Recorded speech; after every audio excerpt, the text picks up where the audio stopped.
આંતરરાષ્ટ્રીય યોગ દિવસ નિમિત્તે રાજકોટમાં યોગ સાધક બહેનોએ પાણીમાં યોગાસન કર્યા। 10 વર્ષની બાળાઓથી લઈને 55 વર્ષની ઉંમર સુધીની મહિલાઓએ યોગના વિવિધ આસન કર્યા। વજ્રાસન, તારાસન સહિતના યોગ બહેનો દ્વારા પાણીમાં આસનો કરવામાં આવ્યા। યોગ કરવાથી માનસિક શાંતિ મળે છે તેવું યોગ સાધક મહિલાએ જણાવ્યું। લોકોએ યોગને જીવનનો એક ભાગ તરીકે વણી લેવો જોઈએ। મારું નામ પલ્લવી જોશી છે। મારી ઉંમર 54 વર્ષ છે અને મારે છે ને પગના બહુ દુખાવા થઈ ગયા હતા, ગોઠણના, ચાલી નહોતી શકતી।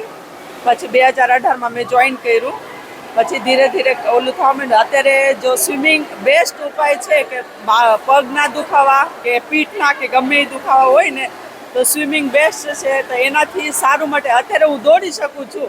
એક્સપિરિયન્સ બહુ જ સારો રહ્યો આજનો અને અમે 2018થી યોગ દિવસ કરી જ છીએ અહીંયા। સ્લેટ સુવાનો બેક કરી છે, પછી પુશઅપ કરી છે, પછી તાળાસન, વજ્રાસન એ બધું કરી છે ને એમનાથી અમને એટલું રિલેક્સેશન મળે છે ને અને માનસિક શાંતિ મળે છે। બસ કે યોગ પ્રત્યેકના જીવનમાં યોગ હોવો જરૂરી છે અને એ માટે શરીર પાય જો આપણે નિરોગી રહેવું હોય તો એના માટે યોગ બહુ જ જરૂરી છે। એટલે હું કહું છું કે તમે આપણા માટે આખા દિવસ 24 કલાકમાંથી અડધો કલાક આપણા માટે ટાઈમ કાઢો અને યોગા કરો।